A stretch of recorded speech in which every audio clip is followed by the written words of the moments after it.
Comment trouver un taf en mine en Australie? C'est la question que vous m'avez posée en masse depuis la sortie de mon dernier TikTok où je parlais de mon salaire. Donc je vais vous expliquer dans les grandes lignes comment ça marche. Et du coup, la première étape déjà, c'est de venir en Australie et pour ça, il vous faut un visa.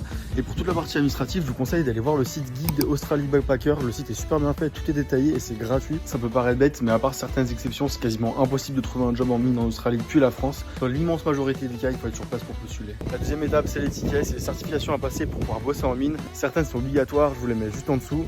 Et d'autres sont optionnelles et plus spécifiques à un métier en particulier et elles permettent d'aspirer à des salaires plus élevés. Et le coût de ces formations peut aller de quelques centaines à plusieurs milliers de dollars. La troisième étape, c'est le CV, donc c'est important d'avoir un CV au format australien en mentionnant l'étiquette du coût possédé et les expériences en mine. Et à part si vous êtes lensois ou stéphanois, ça m'étonne que vous ayez déjà bossé en mine.